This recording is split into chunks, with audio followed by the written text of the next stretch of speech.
to get to, ladies and gentlemen. Welcome into our full SummerSlam post-game show. I am the coach.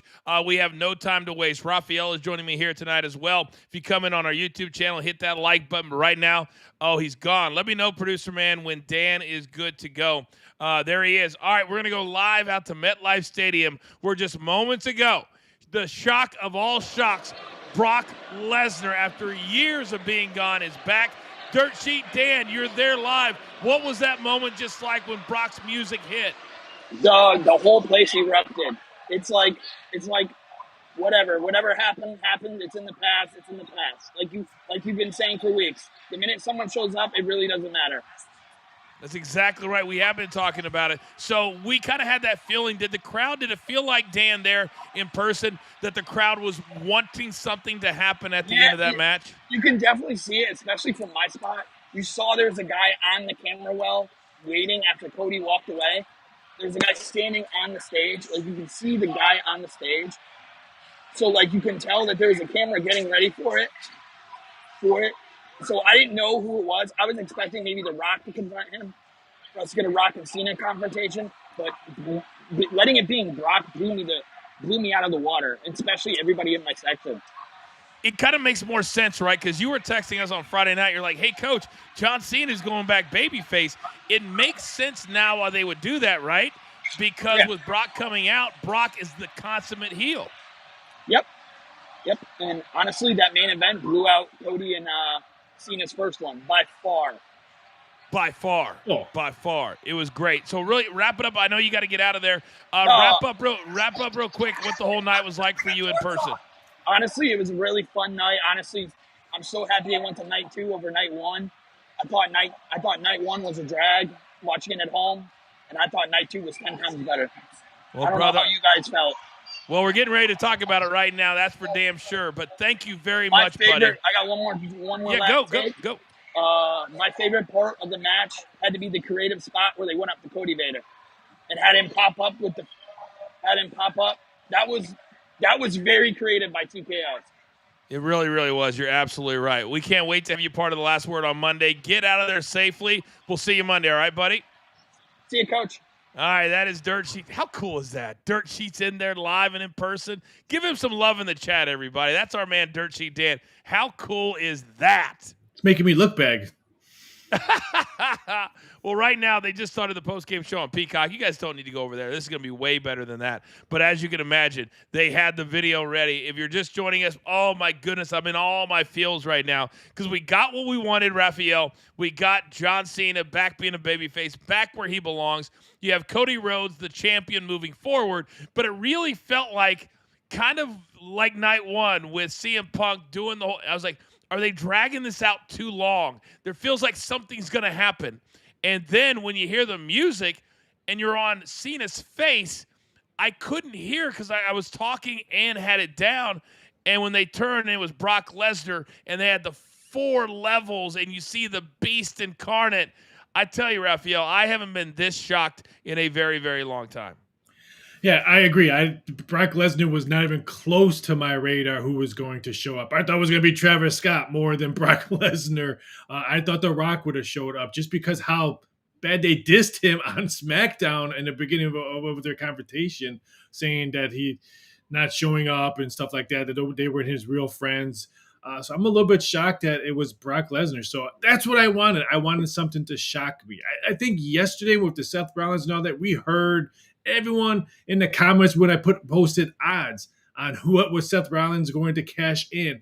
I would say 90% out of probably 200 or 300 comments that we had on Instagram and Twitter, all were 90% saying, oh, Seth Rollins is cashing, which kind of blew me away. This one, I didn't see any, your favorite word, Dirt Sheet, say Brock Lesnar was showing up tonight. Not one. Not absolutely one. By the way, if you want your opinion to be heard, if you have a question for me or Raphael, you can do that via a super sticker. We have our first one from Jason Lewis. He says, why would Brock go after Cena with no belt on the line?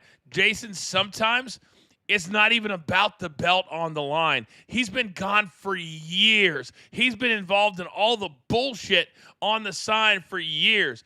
If Brock's coming back, he's coming back to think about it.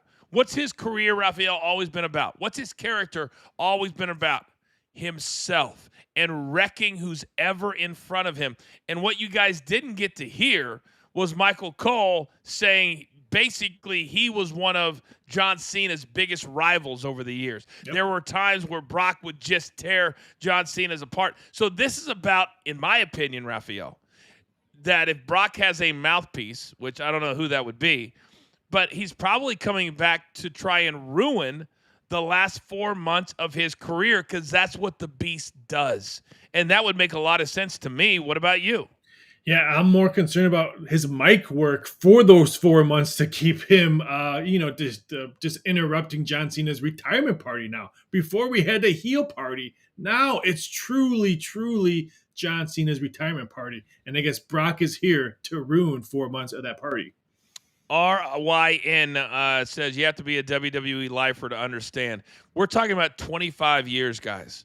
We're talking about 25 years. And what makes it pretty cool for me sitting right here is that I was there when Cena started.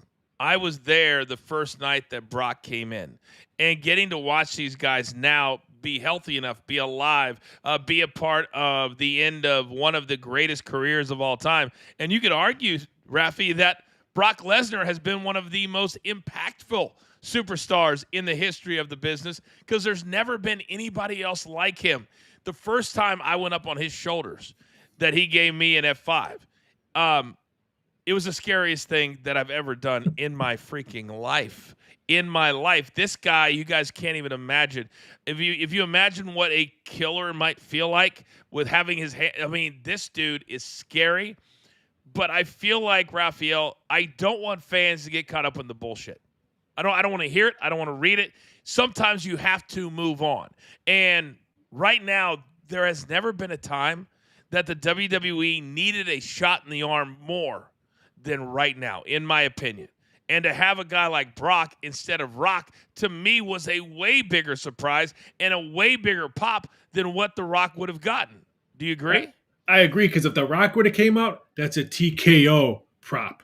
Brock Lesnar has nothing to do with TKO, has nothing to do with all the stuff that we've seen in the past couple of months or the past year. So I 100% agree with you. We have a different kind of pop. And Lesnar doesn't need a belt. He just got his belt when his name was up there and he was walking down the entrance when everyone was all shocked and awe. That's Brock Lesnar's belt. He does not need a belt. No doubt about it. I'm seeing a lot of comments in the chat. And whether you're pissed off or not, you guys are overthinking it. This is, I don't know how to put this. I'm glad. I'm seeing a lot of new names in the chat. Thank you guys for checking this out. This is part of The Last Word. We have a ton of shows here at BTT. Subscribe while you are here. But they're upset, Raphael, and that's a good thing. When wrestling fans have different takes on things, that's a good thing. That means they've done something that you're like, man, I like this side of it. I also like that side of it. But I also want to see where it goes. You can see how excited I am right now, because we're starting to see more guys in the picture. And that's the beauty of the business, is what are these last 4 months going to look like for John Cena? Now we have things to discuss, Raphael, and I have no idea what they're going to look like. Yeah, I have no clue what path now Brock Lesnar in the picture where we are going. Yes, we're going to see Brock Lesnar and John Cena. I'm thinking probably overseas at Crown Jewel. I think that's probably the match that we're going to see with them. But there's so many different angles, because now who's Cody going to face? Who's he going to face now that he has the belt? So we have that angle, and now we have a totally different angle with John Cena. With John Cena. We got a little curtain jerker, as we like to call him here in our universe. Scott Kobe says, does Brock have one more match with Cody as well? I seriously doubt it. I seriously doubt that that he does. I don't think he's going to need it. I'm interested to see, because Brock's got to be probably early 40s now, mid 40s. I would guess. He looked great. His daughter's been killing it in the track and field space. 4-time, I think, All-American as well. Just give her a gold medal now. Just give it to her. She will be at the Olympics. There's no doubt about it. If you guys want to have your voice be heard, you can do it through a super sticker. A lot of new names that we haven't seen before here. So thank you, guys. I can see Raphael, and this is where you can talk trash to Gabby. Right now, Brock is 48 years old, by the way. He's 48 years old. I'm older than Brock? Oh, jeez. We have, in the first 10 minutes, the largest audience we've ever had. Wow. Which is awesome. Thank you, everybody. Yeah. So we're already almost to 2,000 watching. You guys are absolutely amazing. And of course, Raphael, as expected, on Twitter, you already have the idiot. Brock Lesnar named this. I don't want to read any of that. I'm done. It's not that I don't care about it. Tonight I want to enjoy this. And it's just I just don't want to hear about it. Don't tweet at me because I'm gonna block you. And Raphael's not even about me. They're not even tweeting. They're just tweeting. Well, coach, it's this. Remember this? Guess what? Sometimes you got to move on. Sometimes you have to move on, and that's all right now. I'm not saying I don't care about the situation, but Brock's back, and that's what we're talking about. We're not talking about that nonsense. So if you're Cena, to me, this is a great swerve. This is a great way to pivot away from the final boss and utilize SmackDown, which was awesome, and then utilize SummerSlam to pivot moving forward. So I'll ask you this, though, Raphael, to you, and I know you just described kind of the difference on social media, but which one was better executed? Let me ask you that. Which one was better executed? Last night or tonight? Oh, tonight. Tonight, because I was already had the thought in my head that Seth Rollins was coming out. I didn't have anything in my head that I was going to hear Brock Lesnar's music, the black cowboy hats. He looked really, really good. I had nothing vision in my head of that happening tonight. So finally, WrestleMania night 2, F, WrestleMania night 2, I'm giving it a B. Not a complete A. The tag match probably ruined it for a complete solid A for night 2, but I'm going to give it a solid B. I thought it was very, very entertaining, and hats off to Cody and John Cena, who wrestled a great match. They certainly did. We have a mid-carder. 75404 says, this night, too, SummerSlam was real old-school wrestling. Awesome show. It was. Yep. And 75, you could go back to the entrance by AJ Styles, all the moves they made in that match. Cody and John Cena had a lot of old school stuff, a lot of old school John Cena babyface stuff. You know what he didn't do, though, unless we were talking about it? I don't think he did You Can't See Me, did he? Ooh, I don't think he did the five knuckle. Did he do the five knuckle? No, he did. Shuffle? He did once. Yeah, he did one time. But somebody in the chat said Brock versus Braun. As Gabby would say, that's a lot of meaty men in the ring. Yeah. She wants to be on site for that one. Let me be on the on-site reporter for that one. My goodness, Breaker. It's also hard, or maybe easier, when, and I want people to think about this for a second, because as many people are going to bitch and moan, Brock is part of the lawsuit, all that kind of stuff. When you're sitting at home, Raphael, it's really hard to stay in the kind of shape that you need to stay in to look like that. So for Brock to be in that good a shape tonight means he knew about this a couple of months ago. Because when you find out about it, just like with CM Punk or anybody else, you get your ass. And then look how good Roman Reigns looked when he came out last week. Shredded, because he's been off for several months, living in the gym. And to me, if you're not going to have house shows and you're not going to use these guys and you're going to bring them out as big, what we call pops, then they better look amazing. And all of them have looked jacked to the freaking gills. And I'll give them credit for that. I agree. And I think it was a couple weeks ago, maybe a little bit longer, someone took a picture of what Brock Lesnar looked like because he had longer hair and stuff like that. And I remember saying, wow, his arms look jacked. He had a regular, I think, short sleeve shirt on, but I just noticed his arms like, wow, he's been lifting or something. So I guess I should have put 2 and 2 together back then, but I didn't. All right, so moving off of Brock Lesnar, you guys are watching the SummerSlam postgame show, part of the BTT universe. You can join The Last Word Monday nights, Coach and Bro, live on Stadium on Wednesday morning, starting this week at 11 a.m. Eastern Time. Tons of wrestling.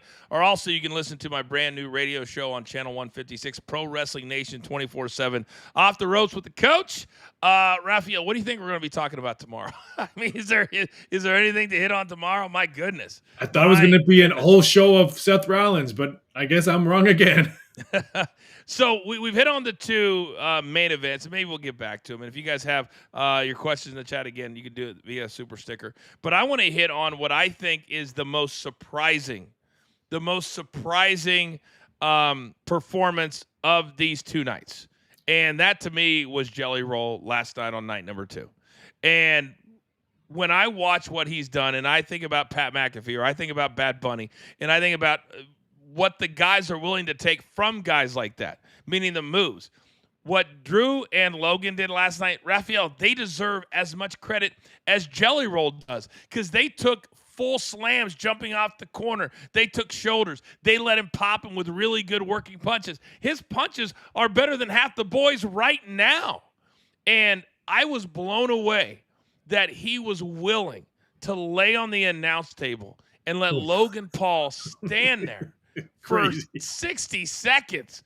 And then Logan Paul's so athletic, he jumps off, turns in the air, lands perfectly on the meaty part of Jelly Roll. And that, to me, I got to give, a tip of the cap to Jelly Roll for all the work, the dedication. He's on tour right now full time, and he still was wrestling and performing and training down in Florida. That, to me, was the biggest surprise of the entire 2 nights. Yeah, I just think how that match started, middled, and end was just a big surprise for me. And I know you hate reading the dirt sheets, but someone said that they actually changed the outcome about 48 hours, because I had RKO and Jelly Roll huge favorites in this match. They were Why? Just because of his. Paul doesn't really need to win. Drew McIntyre always loses. All right, here's where I feel like you need to call me before you make some of these odds, because I have to educate you. You just said he doesn't need the win, but listen, you can't have a rising superstar like Logan Paul lose to somebody like Jelly Roll. So what did they do? I would have told you exactly what they were going to do. They make him look good. They have a couple of moves. They knock out Randy Orton, and they cover Jelly Roll. So now everybody wins. But you can't have 2 legit superstars losing to Jelly Roll. That was never going to happen. I agree. I would have called you, and then I would have told you this. $25 bettors add up when you're betting the stars that they want to see, not because of what you know from back end of the business. I have to look at what the public and what the WWE universe is looking at. I understand that, but you made them heavy odds. You just said heavy odds. I did. Yeah, and I would have told you they'd been much more closer to even. Is what I would have done. But regardless, it's still a ton of fun, and you can't bet that much anyway, so it's a lot of fun to talk about regardless. Right now, they have AJ Styles and Dirty Dom on the post-game show, and they're going over the – what's that? That match was really good as well. It was, and the reason I bring it up is because somebody in the chat was talking about the Lyra-Becky match going over, and I think they probably did go over, because that solo the solo Jacob Fatu match I thought was very short. Yes. And that was after the Becky Lyra match, which went, I thought, well over 30 minutes. It felt like 30 minutes to me. And Lyra Valkyrie right now, they need to go back to the drawing board. They need to pull her aside and say, listen, we're going to take you off TV. We're going to get you better on the microphone. I don't know if her main event times are done, but Raphael, she's just simply not good enough. She's not good enough to play in the big boy sandbox right now. Yeah, because she's going to be lost now. Now we're going to see Becky and Bayley. So what is her angle now going to be? So Lyra's going to be lost for a while. She is. I think what they're going to have to do is look at tonight and understand that there has to be a change. And I think we're seeing that with the swerves last night. And I've been very, very, very critical of giving away finishes, giving away angles, giving away surprises. And the last 2 nights, Raphael, they cement everything that I say every single week on every wrestling show that I do, that the wrestling business is built on surprises.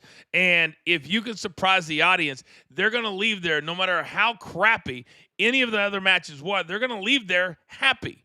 And they're going to leave there saying, I'm going to buy a ticket for the next time. That's the basis of this business.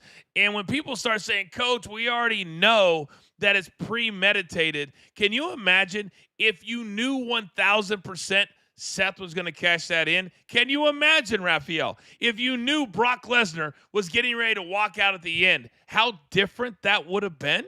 Oh, huge difference. I bet you half of those people in the back, wrestlers, probably didn't even know Brock Lesnar was coming. Maybe Bobby kept it really tight, short lip. Maybe just people who needed to know. So it goes both ways.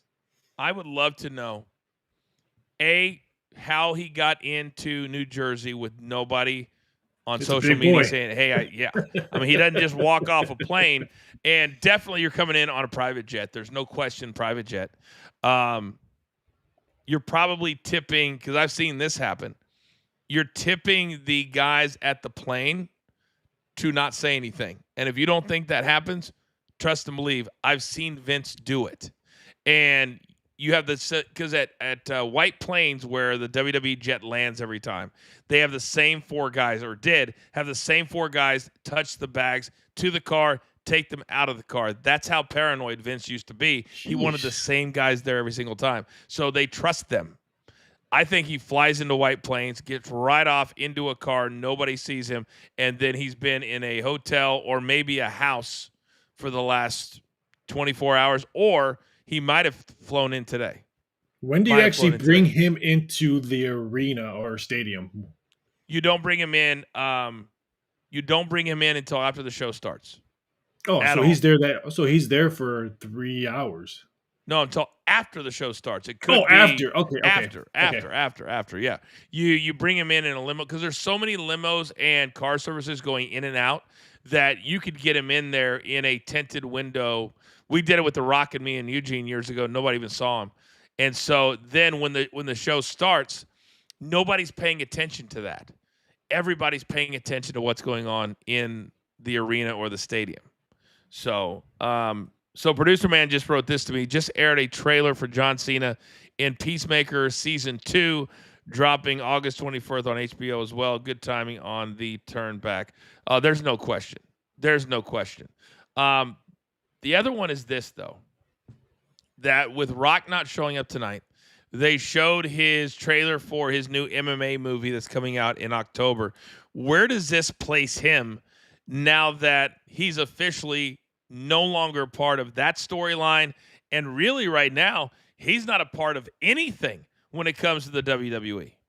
Yeah, I have no idea because bringing him back now serves nothing unless you have a totally new storyline, or you could do Roman Reigns storyline back in the day with them, who's the real tribal chief. But that's dead in the water. So I don't think we see a Rock for a very long time in WWE. Boy, this is really interesting. Another thing, by the way, that there's a lot of things that drive me nuts. But when you're advertising that Cardi B is going to be the host for SummerSlam, I don't. I put out a tweet. I said, "Can anybody tell me what she said in her opening promo yesterday?" It sounded a lot like this. Randy That's all it sounded like. Her tongue out the whole time. But she didn't even show up tonight. So they probably paid her $100,000 or more to show up for 5 minutes, sit in the front row, be a part of the celebrities, and then she was probably out of there without even performing. But they did use her theme music for the theme of SummerSlam. So we got that. You should have had to Halliburton do it. At least he was there and enjoying himself. He was. No doubt. Well, they did not have her, and I think you've heard me talk about this at WrestleMania, the Ric Flair Shawn Michaels, 2008. We paid Kim Kardashian $25,000 to show up, right? So she did what Stephanie did tonight. She had the card, and I remember I was sitting ringside saying she can't remember one number, 68,272. You can't remember that? And tonight Stephanie also had a card announcing the attendance, and then the combined attendance, which to me, I guess would be a little bit harder to remember when it's 113, whatever. But why would that not be Cardi B's spot? If you're paying her all that money to host, you have at the beginning and then at the end. But maybe they wanted a spot for Stephanie, who they showed last night. Yeah. And, so to me, there's a lot of things going on here, Rafi. A lot. That could have been Nikki Bella's spot too. She's been there all weekend long doing a whole bunch of stuff. So I thought they used her kind of poorly. Well, she did her podcast yesterday, so she did that. Interesting. A-Bass says, what a waste of money for Cardi B. 3 minutes. That's it. What are we doing? they continue to believe that the Travis Scotts and the Cardi B's and the K-Sinats and the iShow Speeds, that those high followed entertainers are going to benefit them. And maybe Raphael, they do. But it doesn't seem like to me, the crowd crapped all over her. She had no response whatsoever. And I just don't know if the hip-hop community are wrestling fans right now. I just don't know that. I don't know. If they want someone to promote it, they should hire someone in the BTT studios. They had Dirt Sheet Dan there. He could have done a better job than Cardi B. Can you imagine if Dirt Sheet would have somehow popped up during the street fight? Or what if he would have ran and bounced off of Brock Lesnar when he walked out onto the stage? He still had Lesnar's hat. He steals Lesnar's hat and leaves. That would be hilarious. Some other things. You guys are watching the full post-game show. It's Raphael, my numbers guy, and the coach. Tommy's off tonight. It's his anniversary, and Gabby is actually gathering information at SummerSlam. But they made a big announcement that I think is going to curtail what Gabby's able to do, Raphael. There will be, moving forward, there will be no more press conferences after PLEs, and Triple H is going to be a part of the post-game show on Peacock. And they listed, this article I read, listed like 5 to 10 questions he's gotten in the last 2 months that clearly he did not want to answer, whether it was Vince, whether it was lawsuit stuff, whatever it is. So there's no more press passes. There's no more press conferences. It's an interesting decision when they want so badly to make this look like a real athletic event. And hell, I host all of them for the PFL. That's what I do. And you got to be ready for all the questions. I'm learning how to deflect if I need to deflect. But the fact that they're just canceling all of them, if I'm all these dirt sheet writers and I'm all these reporters, is that going to take some of their coverage back? I don't know, but they made that decision. Does that surprise you? It does, because, I mean, working at MGM and stuff like that, I would have to go to the fight and then run to the press conference afterwards just in case they announce a rematch or stuff like that. So for what I was doing, I always went to those press conferences. Same thing with UFC. So I'm a little bit shocked that they took that away. So it's going to be very interesting to see what they do down the road. It really, really is. It really, really is. A few other things that we haven't hit on here on the postgame show, and thank you guys so very much. I'm looking at the live number on social media right now, and it's just crazy the appetite you guys have, but the fact that you trust us. You come here and have a good time. We laugh a lot throughout the week. You guys are making this way more than I could have imagined. We haven't even mentioned the biggest star in the company who's had 1 million matches with Brock Lesnar. And, of course, I'm talking about Roman Reigns. And I don't know if there's a way to get Roman from last night to in the crosshairs of Brock Lesnar, but what the return of Brock Lesnar does, it adds another player at the highest level. It adds another player in the discussion, because can you imagine if all of a sudden Brock Lesnar's walking through tomorrow night and all the guys are like, oh, shit. And then there is Jacob Fatu, like, okay. There's Solo, like, never seen this guy before. Oh, there. Now all of a sudden it opens up everything, Raphael, which is fantastic. And that's what wrestling fans want, not knowing. And then Brock, maybe he's just going to come back and just go on a rampage. That would be a ton of fun, wouldn't it? Yeah, I mean, he just beats up everybody. I would love to see a Drew McIntyre Brock Lesnar match. I think that would be a fun match to see. I'm more interested to see what's his mic work going to be. Does he have someone with him, or is he going to be on the mic, or is he just going to come in and just beat up everybody and just leave? He's better on the mic than people give him credit for. But he always had Paul Heyman. Oh, yeah. Because he needed to, because beasts don't talk. They just don't talk. It'll be fascinating to see if they give somebody to him, create somebody for him. I don't know at this stage, at 48 years old, how long of a run it's going to be. Is it believable, Raphael, to put somebody outside of Paul Heyman with Brock Lesnar to have this next 2 to 5 year run that hopefully he has? I don't know the answer to that, because there's nobody on Paul Heyman's level. No, I mean, does this mean we're going to see Lesnar at WrestleMania? I mean, like you said, how long are we going to see Lesnar? Is he only going to be here for 4 months to cause John Cena's retirement party? Hell, I don't know. I would love to see maybe another Roman and Brock Lesnar match or somebody different. I would like to see that, but I just want to know how long he's here for. He was one of the few guys that Vince loved him so much, and he loves big guys, always has, the Andre the Giants, the Big John Stuns, the Brock Lesnars. Vince was always a big guy.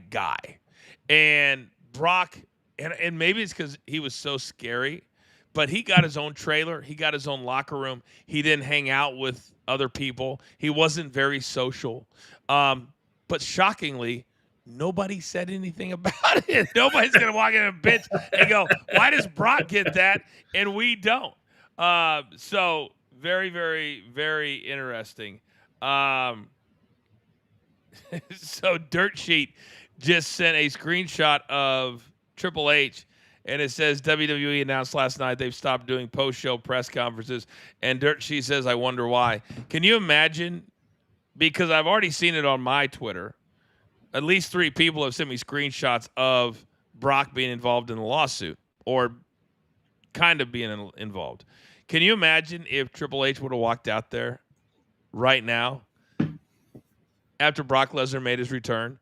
What do you think the first 10 questions would have been for Triple H tonight? So how long? Why? Are you worried? I mean, I can list 5 right now. Is Vince coming back? What's that? Is Vince coming back? I'll be honest with you. I think there's a big majority of the fans out there that want that. Oh, yes. They want Vince back. They really, really do. Matt the Traveler, there's no question, Matt, that's part of it. That's part of it. I also think the other part of it is they started giving out press passes to influencers or people that said, they use their podcast as actually, they'd be like Raphael Esparza from Esparza Over the Ropes, some bullshit podcast with 1,000 followers, and they would let them in the room. And the only one in there that was legit was Chris Van Vliet. And so I'd be like, man, can we just let Van Vliet ask all the questions? Because they're legit questions, not some kid sitting in his basement that, oh, man, WWE gave me a press pass today. It was so ridiculous listening to some of the questions, and they're all marks, Raphael, for the most part. They're all marks. So they asked marks questions. And I think they realized, you know what? With Brock coming back, we don't need to deal with this anymore. We really, really don't. And so right now, Becky is walking off. And that's where I wanted to go next with the ladies, because tonight they had what I thought could have been, not the way it played out, but could have been a main event if they would have decided to go there. But with the 2 finishes, obviously that's a moot point. But the triple threat tonight I thought was really, really good. Naomi has really stepped up her game. Charlotte and Alexis, I don't know if we're going to continue with that. I don't know if they both have it in them. But to you, Raphael, of the 2 nights with the females, what did you enjoy the most? Oh, I like I thought night 1, the females were really, really good. I thought the tag match between Charlotte and Alexa, I thought I hate to use the word acting, but the play-by-play that Alexa and Charlotte were doing throughout the whole match, I thought was just brilliant. You could tell that they were practicing a lot with some of their stuff. I just thought it was very entertaining. I did like Bayley coming back, even though she didn't have a match, but now we know where Becky's going to go for probably a couple months battling Bayley and stuff like that. So it gives Bayley something to do besides going to football games stuff. So I'm actually kind of excited to see that. But I thought night 1 female action was really good. I was trying to figure out why would they have Bayley involved tonight and then still have Becky win. To me, it weakens Bayley, severely weakens her. And over the weekend, she posted a video. She had an appearance in Detroit this week. Over 500 people stood in line. She goes, I really needed this because I've really been in a bad place, being off WrestleMania, being off SummerSlam. I needed to know that you guys still love me. And she put up a bunch of pictures that they drew for her. But you've got to present at certain times, Raphael, people in a really positive, strong light to put them on that level. And when Bayley came out and she had the wrench, no, I don't want to do that because a babyface wouldn't do that. And then all of a sudden she beats up Becky. That should lead to a title change. But the reason it didn't, Raphael, is because Lyra's not ready. She's just not. And so to me, it was another waste of Bayley, which is exactly what I've been saying for months, that her character is not over anymore and they need to restart. She's had like 3 matches since April. And they pointed that out, Raphael, on the show. They said only the second match since April. That was in June. To me, they're completely wasting her and the last few years of her career. Why do you think? Why do you think is that? Is because backstage issues, performance, age? What do you think? I think there's a lot of reasons, but she has been and continues to be best friends with Mercedes Moné. And she is the biggest face at AEW on the female side. And when you have Brie Bella do an interview and say, part of the reason I'm not re-signed with WWE is because my husband is at AEW. So if you have a best friend who you continue to post pictures of and hang out with, they shouldn't dictate to her who she can hang out with. But don't be so stupid as to post pictures of you with her at events and doing stuff together. It's just something they don't like. And that's my opinion. It's not fact. I want to make that very clear when I get misquoted by 4 dirt sheets tomorrow. But I think it has a lot to do with it. Shout out to Lexi in the chat. Says, hi, Coach. Right back at you, Lexi. I'm here too, Lexi. I just think there's a lot there. I also think, Raphael, she's been around for a while. Yeah, and she was always like that baby face, hugs, and eventually you got to do more. Eventually, if you want to have that 15 or 20-year career, and they do away with house shows, because she was really big, Rafi, because of house shows. Oh, yeah. You're right. And when they did away with the house shows, and now they're like spot shows, you saw that commercial they had on night 1, like 8 new live events just announced. Well, okay, but you told me you weren't going to do any, so they're going to go from over 300 a year, because remember, there's 2 brands, and down below 200. So I think they've realized, Raphael, they have to do house shows. Their work rate is down.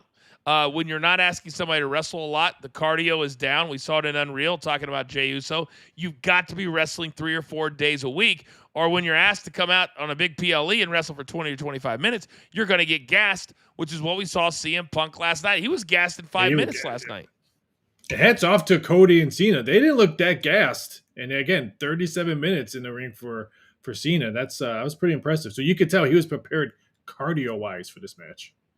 Can I just say that, so DG's in the chat right now, Raphael. So he's trying to emulate Lexi. Can I just tell you, DG, Lexi is way, way higher up the food chain with me than you are in the chat. Period. End of story. Kimberly says, I know Dom's been showing up. Yeah, he's been showing up to a lot of AAA events. Because I think they're going to try and push that AAA Raphael to the moon. I'm not into it. I don't know a lot of their guys. I don't care to. And it's not disrespecting the Mexican culture or the luchas. I just have never been into it. I just haven't. But totally they are smart to use Dom. It's a totally different brand of wrestling. That's all it is. It really, really is. Anything else we need to hit on before we head to tomorrow night? Because it's going to be a big-time last word. For those of you that are new watching right now, we are live every Monday night after Monday Night Raw is off the air right here on this YouTube channel and our social media.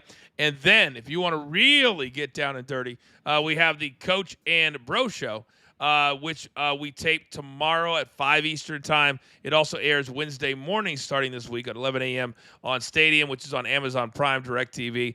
Bottom line is, subscribe to our YouTube channel, turn on your notifications, and every time we start a show, you'll get that ding. You can come in and hang out with us, have a good time, learn, laugh. And you got to admit, Raphael, on nights like tonight, watching this brand really, really gets you ready for anything that could happen. Anything. And watching tonight with you, I saw the friendship of you and John Cena come out tonight. Watching him come out as the old John Cena, your face expressions, the way you were talking, the way you were it was brilliant. So I was happy to witness that so close. So thank you for that. I did not think I was going to get in my feels tonight. And I'll be honest with you, when I went to ESPN, I really felt like I would never really feel anything about the wrestling business again. When I left in 2008, and then in 2018 when I went back for just a cup of coffee, I really was like, man, I'm never doing this again. And to be able to get excited and feel and see legitimate friends, and John Cena was a friend. I mean, me and him were in that car up and down the highways. I got us lost one time going over the mountains in Kentucky, and we had to go down and around, so we were late by an hour and a half. Well, he was in the main event, so it was okay. But we were really close to start time, and I may or may not, Raphael, have been on closer to the start than I was to the main event, but that's neither here nor there. He got so pissed at me. Because he liked to be the leader. He liked to be the guy, the first one to show up, and the first one to show up at the gym. Way to go, Coach. Way to go. And I screwed that up. You pulled a DG. You pulled a DG on John Cena. Jeez. I want people to know, because we've had the number just continues to go up. So a lot of people are dropping in right now. We're talking everything SummerSlam, and we're talking about everything John Cena. And I want people to understand that are watching right now, Raphael, that a guy like John Cena, with all of the negativity that goes around on social media, this is a guy that for 25 years, and I used to go to every one of his rap concerts. That's how long I've known this man. And at his core, and I try to be this way, my entire team tries to be this way, Raphael's this way, we try to believe that we're here to make people have a better day and to make people just have a good time and laugh and entertain. And at John Cena's core, that's all he's about. I've watched him in probably 300 of the over 500, 600 Make-A-Wishes he has done. I was in the room. He would spend time. He would never rush the kids. And he wanted and believed that because he had been this way since he was 6 years old and wrestling with his brothers in the backyard, this was his calling. And I think tonight what you saw from John Cena was a turn back to the calling that he wants at his core. And you saw how great he worked, how light he was on his feet, buying into the storylines, and then ultimately taking an F5 at the end was freaking awesome. So it was great to see all three guys in the ring I have been on camera with in my career. And that for me is kind of special. I could tell. I mean, just like I said, watching you watch him today was almost like probably what it was when you were live in the ring with him or in a back with him. Well, right now, appreciate that, Raphael. Cody Rhodes is coming out on the post show for, and I'll be honest with you, this is what it should be anyway. They can do away with the press conferences. It's fine with me.